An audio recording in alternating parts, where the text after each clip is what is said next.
The rain pounded against my skin as I ran. Each droplet felt like tiny needles piercing through my thin coat.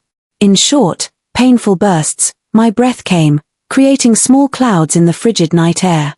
Behind me, I could still hear Ryan's voice, that familiar slur in his words that always preceded the worst nights. "Olivia, don't you dare walk away from me." My heart hammered against my ribs as I ducked into an alley, the smell of wet asphalt and garbage filling my nostrils. This cycle had lasted 3 years, his drinking, his rage, his morning apologies. Tonight, I'd finally found the courage to leave. But I hadn't anticipated the storm, that my getaway car would fail to start, or that Ryan would arrive home early. My back pressed against the cold brick wall, my fingers clutching the small duffel bag that contained everything I could grab in the 5 minutes I had before he returned. My phone was dead. 15 blocks away was the nearest bus station, and the rain showed no signs of letting up. When I peered around the corner, I could see Ryan's silhouette moving beneath the dim streetlight, his head turning in every direction. Even from this distance, I recognized the dangerous set of his shoulders. The last time he'd looked like that, I'd ended up with 3 broken ribs and a story about falling downstairs that no one questioned. "I know you're out here somewhere." His voice carried on the wind, making me flinch. I needed to move, to get as far away as possible before he tracked me down. Wiping the rain from my eyes, I spotted it across the street. A sleek black car, its engine running, no driver in sight. Perhaps someone was making a quick stop at a late-night pharmacy. The windows were tinted so dark they reflected the streetlights like obsidian mirrors. It was wrong. I knew it was wrong. But as Ryan's voice grew louder, desperation overcame my better judgment. I darted across the street, my worn sneakers splashing through puddles. The passenger door was unlocked when I tested it. Without allowing myself another thought, I slipped inside and ducked below the window line, my soaked clothes immediately dampening the immaculate leather seat. The interior smelled of expensive cologne and something subtle I couldn't place, sandalwood, perhaps. With more buttons and screens than I'd ever seen in a car, the dashboard glowed. This wasn't just any vehicle. This was wealth on wheels. A momentary pang of guilt twisted my stomach. But the sight of Ryan appearing at the mouth of the alley I had just left solidified my decision. Once I was safe, I'd leave a note, an apology, money to pay for the ride, anything. In the darkness, I counted my racing heartbeats, praying that whoever owned this car would take their time. 1 minute passed, then 2. Ryan was moving methodically down the street now, checking doorways and alleys. I pressed myself lower into the footwell.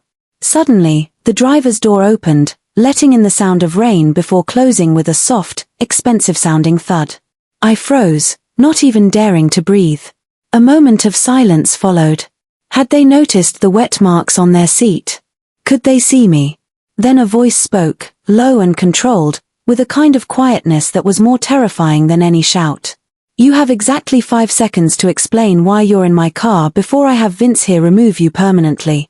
Slowly, I raised my head above the dashboard. The driver wasn't alone. A mountain of a man stood outside the driver's window, his broad shoulders blocking the streetlight, creating a halo effect around his silhouette. But it was the driver who held my attention. A man in his late 30s, perhaps, with features that seemed carved from stone.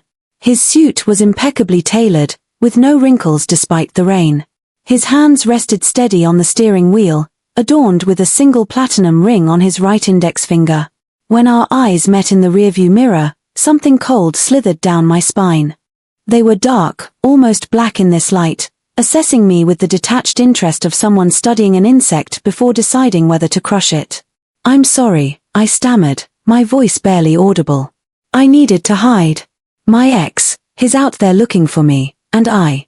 The man raised one hand slightly, and I fell silent immediately, my words dying in my throat. "Vince," he said, his eyes never leaving mine in the mirror. "Check the street. Tell me what you see." The hulking figure disappeared from the window. I sat up straighter, clutching my bag to my chest like a shield. On the roof, the rain continued to drum, creating a deceptively soothing rhythm that contrasted with the thunder of my pulse. "I can get out now," I offered, reaching for the door handle. "I'm so sorry for the intrusion. I can pay you." "Stop." The word wasn't loud, but it froze me instantly. Don't touch the door. His eyes finally broke away from mine as he glanced out the windshield. In profile, his features were sharp, a strong jaw, straight nose, dark hair trimmed perfectly. He couldn't have been much older than 40, but power radiated from him in waves, aging him in a way that had nothing to do with years. Vince returned, leaning down to the driver's window. Man about half a block down, looking into cars, checking alleys. Seems agitated. The driver nodded once. Description: white male, early 30s, brown hair, medium build, leather jacket. Looks drunk. Ryan. The description matched perfectly. My body tensed involuntarily. That's him, I whispered, hating how my voice trembled. That's my ex. The driver's eyes found mine in the mirror again, and this time they narrowed slightly, studying me with new interest. I became acutely aware of my appearance, soaked hair plastered to my face, mascara probably streaked down my cheeks, the collar of my coat torn where Ryan had grabbed me earlier. Vince, the driver said after a moment. Get in the back. We're leaving. My eyes widened. I should go. No. Again, that quiet command that brooked no argument. You're staying right where you are. Vince opened the rear door and slid in beside me, his massive frame making me shrink against the opposite door. The leather creaked beneath his weight. I could feel the heat radiating from his body, smell the rain on his coat. He didn't look at me, his eyes focused straight ahead. The car pulled away from the curb smoothly, the powerful engine barely audible. As we passed Ryan on the street, I ducked my head instinctively, but the tinted windows would have hidden me anyway. I watched through the glass as my ex-boyfriend's figure grew smaller in the distance until we turned a corner and he disappeared from view. Relief flooded through me, followed immediately by a new kind of fear. I had escaped one dangerous situation only to put myself directly into another. I didn't know these men, had no idea where they were taking me. The quiet luxury of the car suddenly felt less like sanctuary and more like a trap. Thank you for helping me get away, I ventured carefully. But you can drop me at the next corner. I don't want to trouble you further. The driver's eyes flicked to the rearview mirror again. What's your name? I hesitated, wondering if I should lie. Something told me he would know. Olivia. Olivia Ree? He nodded slightly, as if confirming something to himself. Well, Olivia Ree, you made a significant error in judgment tonight. My car is not a public taxi service. I know. And I'm truly sorry. It was a desperate decision. Desperate decisions often have unintended consequences. His voice remained even, almost conversational, which somehow made his words more menacing. Do you know who I am? I shook my head, a knot forming in my stomach.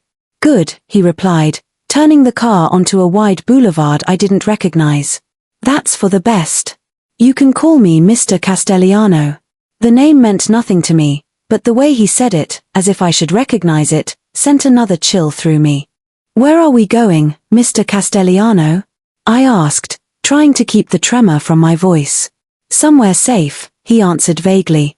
Somewhere your ex won't find you. The car slowed as we approached a security gate fronting what appeared to be a luxury apartment complex. Mr. Castellano lowered his window just enough to press his thumb against a scanner. The gate slid open silently. I appreciate your concern, I said, sitting up straighter, trying to project a confidence I didn't feel, but I have plans. A friend expecting me. No, you don't. His certainty was unsettling. If you had somewhere to go, you wouldn't have been hiding in a stranger's car. I had no response to that. He was right. As the car pulled into an underground garage, the reality of my situation began to sink in. I was alone with two strange men, one of whom clearly wielded considerable power and wealth. No one knew where I was. My phone was dead. I had just traded one potentially dangerous situation for another that might be infinitely worse. The car stopped in a reserved space marked with a simple C. Mr. Castellano turned off the engine and finally turned to look at me directly. Up close, his eyes weren't black after all, but a deep, dark brown. Something in them reminded me of still water over unfathomable depths. Olivia, he said, my name sounding different in his mouth. You entered my car without permission. By most standards, that would qualify as a serious transgression. I swallowed hard. I know, and I'm sorry. Sorry doesn't erase actions, he replied, his gaze unwavering. Actions have consequences. Vince shifted beside me, a subtle reminder of his presence. What do you want from me? I asked, surprising myself with the directness of the question. The corner of Mr. Castellano's mouth curved slightly. Not quite a smile, but something that hinted at amusement. For now, I want you to come upstairs, get dry, have something warm to drink. Then, we'll discuss your situation. It wasn't a request. As if to emphasize this point, Vince opened his door and stepped out, then opened mine, standing aside expectantly. The garage was silent, except for the occasional drip of water from the car's exterior. I had a choice to make, though it hardly felt like one. Step out into the unknown with these strangers, or what? Make a scene in an empty garage? Try to run with nowhere to go and a dead phone? I clutched my duffel bag tighter and stepped out of the car, the click of the door closing behind me echoing with an awful finality. The elevator was another world of luxury. Mirrored walls, polished brass fixtures, and that new car smell that spoke of regular cleaning. Mr. Castellano stood beside me, his presence filling the small space despite his perfect stillness. Just behind us, Vince positioned himself, silent as a shadow but impossible to forget. In the mirrored walls, I caught glimpses of myself, bedraggled, small, and obviously out of place between these two immaculate men. My soaked clothes clung uncomfortably to my skin, and I couldn't stop a slight shiver. In the harsh elevator lighting, I noticed a bruise forming on my wrist where Ryan had grabbed me earlier. I tugged my sleeve down quickly, but not before catching Mr. Castellano's gaze flickering to the discoloration and then away, his expression unchanged. The elevator didn't stop until we reached the penthouse level. Of course, it would be the penthouse. The door slid open to reveal a private foyer with gleaming marble floors and art that looked expensive enough to fund my entire existence. This way, Mr. Castellano said, stepping out first.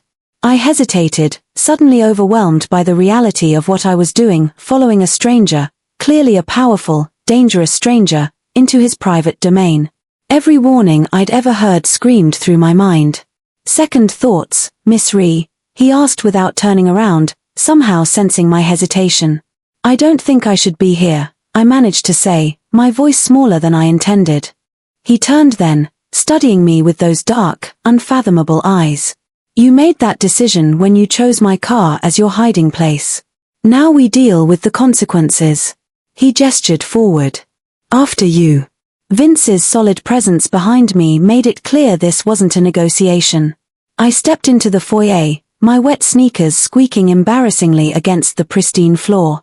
The apartment beyond was exactly what you'd expect from someone like Mr. Castellano, spacious, minimalist, with floor-to-ceiling windows offering a panoramic view of the city lights glittering through the rain. Everything was in shades of black, white, and grey with occasional touches of deep blue.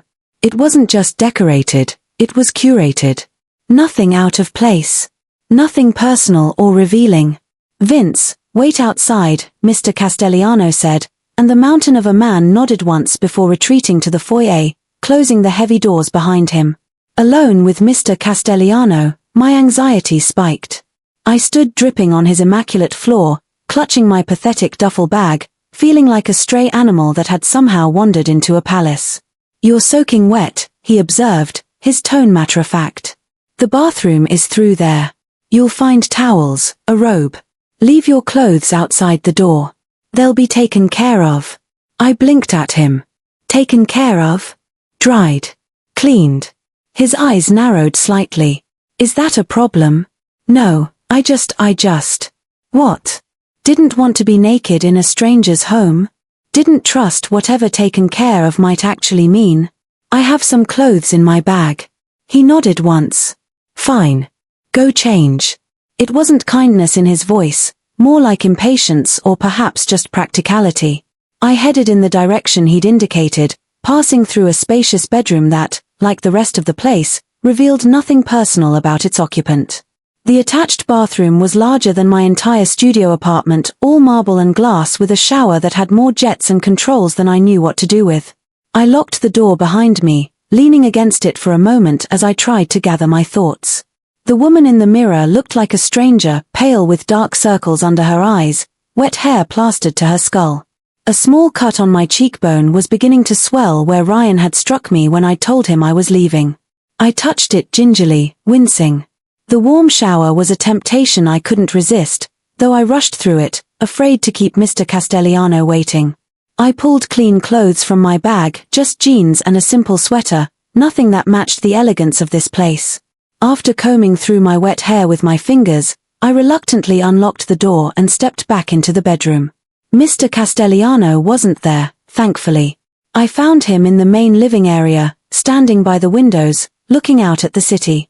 He'd removed his suit jacket and rolled up the sleeves of his crisp white shirt, revealing strong forearms dusted with dark hair. A glass of amber liquid rested in his hand.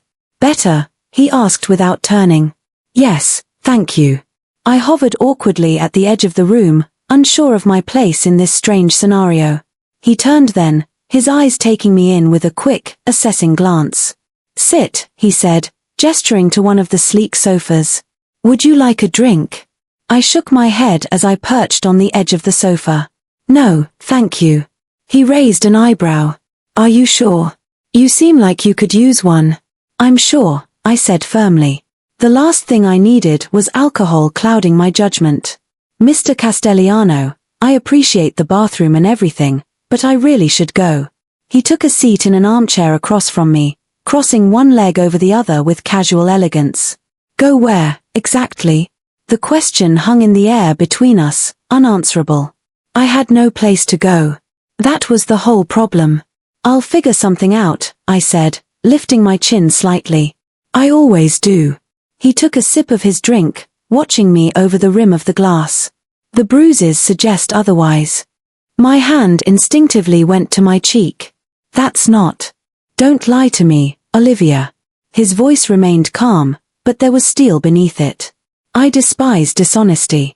I fell silent, unsure how to respond. "How long?" he asked after a moment. "How long what? How long has he been hitting you?" The directness of the question caught me off guard.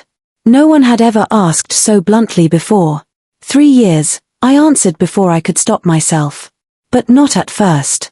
It wasn't always like that. Mr. Castellano's expression didn't change, but something darkened in his eyes. "It never is." He set his glass down. "Are you hungry?" The abrupt change of subject disoriented me. No, I'm fine." Another lie. He stood up in one fluid motion. "You're thin, too thin, and your hands haven't stopped shaking since you got in my car. Food first, then we talk." He moved toward what I assumed was the kitchen, clearly expecting me to follow. After a moment's hesitation, I did, trailing behind him like a lost puppy.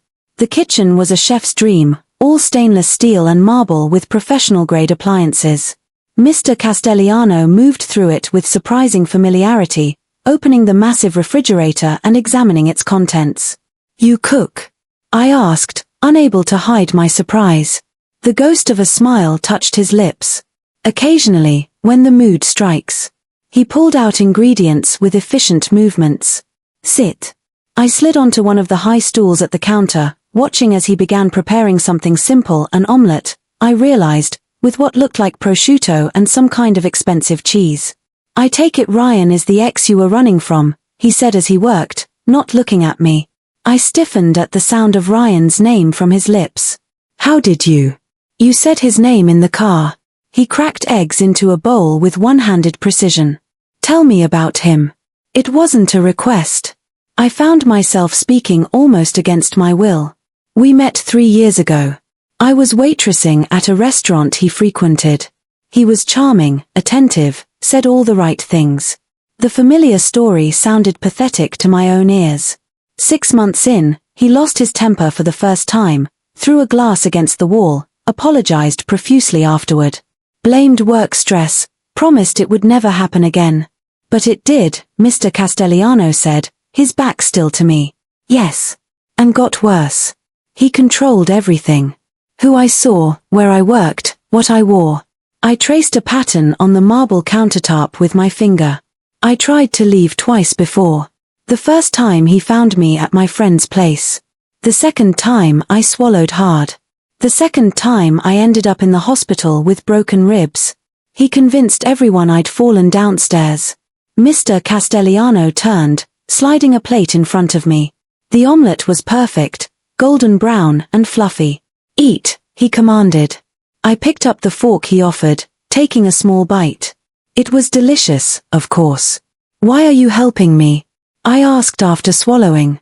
You don't know me. I broke into your car. He leaned against the counter, arms crossed over his chest. Let's say I have a particular distaste for men who abuse women. Something in his tone suggested a story there, but his expression made it clear that pursuing it would be unwise. He watched me eat with an intensity that should have been uncomfortable, but instead felt oddly like care. No, that couldn't be right. This man didn't know me, didn't care about me. What do you do, Mr. Castellano? I asked, trying to redirect the conversation. I acquire things, he replied vaguely. Businesses, primarily. I solve problems. What kind of problems? His eyes met mine, and there was that almost smile again. The kind that require permanent solutions. A chill ran down my spine. There was nothing veiled about the threat in those words. And what kind of permanent solution do you have in mind for my situation? I asked, setting down my fork. That depends, he said, straightening up. What do you want, Olivia? The question caught me off guard. What did I want? Safety, freedom, a life without looking over my shoulder. I want Ryan to leave me alone, I said finally. I want to not be afraid anymore. Mr. Castellano nodded as if my answer confirmed something for him. Finish eating. Then we'll discuss options. I did as he asked, though my appetite had diminished. When I was done, he took the plate without comment and placed it in the sink. Come, he said, leading me back to the living room. As we passed through, I noticed something I'd missed before, a small framed photograph on an otherwise bare shelf. A woman, beautiful and dark-haired, smiling at the camera, the only personal touch in the entire apartment. Mr. Castellano saw me looking and his face hardened momentarily before he gestured for me to sit. Your options are limited, he said, remaining standing this time, hands in his pockets. You have no money, no place to go, and a man who has demonstrated he will hurt you if he finds you. Put like that, my situation sounded impossibly bleak. I'll manage, I said, though the words rang hollow even to my own ears. You won't, he countered flatly. He'll find you. They always do. Then what do you suggest? I asked, frustration bleeding into my voice. He regarded me for a long moment. I can offer you protection. I blinked at him. Protection. A place to stay. Financial support. Security. He listed these things as if they were trivial offerings. Time to get back on your feet without looking over your shoulder. And what would you want in return? I asked, suspicion coloring my tone. Men like Mr. Castellano didn't offer help without expecting something in return. Company, he said simply. I stiffened, my mind immediately jumping to the obvious conclusion. I'm not that kind of company. He interrupted, his expression hardening. I'm not propositioning you, Ms. Ree. I'm offering you a job. A job. I repeated, confused. Doing what? I host business dinners, attend events. I require someone presentable on my arm, someone who can smile, make pleasant conversation, and otherwise remain inconspicuous. He studied me with that assessing gaze again. You're intelligent, observant. You'd adapt quickly. You want me to pretend to be your, what? Girlfriend. When necessary, he confirmed. A simple arrangement. You play a role in public, and in return you get safety, comfort, and my guarantee that Ryan will never touch you again. The offer hung in the air between us, tempting and terrifying in equal measure. Why me? I asked finally. You could hire anyone for that. Something flickered across his face, too quick to identify. Let's call it convenient timing. You needed help. I needed a companion who isn't entangled in my world. It sounded rehearsed, too neat. There was more to it, but I couldn't imagine what. I don't know anything about your world, I pointed out. Precisely the point, he replied. You bring no complications, no prior knowledge, no connections that could be problematic. A knock at the door interrupted us. Mr. Castellano moved to answer it, speaking briefly with someone outside. Vince, I assumed, before returning with a slim folder in his hand. Your ex-boyfriend, he said, placing the folder on the coffee table between us. Ryan Michael Jenkins, 32. 3 previous complaints of domestic violence, all dropped. Currently employed at Meridian Financial as a mid-level manager, lives at 1837, Westlake Avenue, apartment 4B. Has a gambling problem he hides rather poorly and owes money to some particularly unpleasant individuals. I stared at him, my mouth hanging open slightly. How did you? It's what I do, he said simply. Knowledge is power, Olivia. The casual display of that power sent another chill through me. In the short time I'd been in his bathroom, he'd compiled a dossier on Ryan. What else could he do? What else did he know? Who are you? I whispered. His eyes met mine, dark and unreadable. Someone who can make your problem disappear. Permanently, if that's what you want. The implication was clear. My blood ran cold. No, I said quickly. I don't want that. He nodded once, as if he'd been testing me. Then we understand each other. My offer stands. Protection, security, in exchange for your discretion and companionship. A simple transaction. Simple. Nothing about this situation was simple. How long? I asked. 6 months, he replied without hesitation. After that, if you wish to leave, I'll ensure you have the means to start fresh. New identity, new location. Enough money to be comfortable. It sounded too good to be true. It probably was. But what choice did I have? Go back out into the rain with nowhere to go, waiting for Ryan to find me? Or accept this devil's bargain with a man who radiated danger, but who, at least so far, had shown me nothing but a cold sort of courtesy? I need to think, I said finally. Mr. Castellano checked his watch. Platinum, like his ring. You have until morning. I'll have a room prepared for you. We'll finalize our arrangement over breakfast. Another knock at the door. This time when Mr. Castellano answered it, a woman entered, middle-aged, with a kind face that seemed at odds with this sterile environment. This is Mrs. Chen, Mr. Castellano said. She'll show you to your room and provide anything you need. The woman smiled at me, and I found myself returning it weakly. Rest well, Olivia, Mr. Castellano said, his tone making it clear that our conversation was over for now. Tomorrow we begin. As I followed Mrs. Chen down a hallway, I couldn't shake the feeling that I had just made a deal with the devil, one I didn't fully understand, with terms I hadn't agreed to yet, but a deal nonetheless. And the strangest part was the flicker of relief that came with it. For the first time in years, I felt safe. I just didn't know what that safety would ultimately cost me.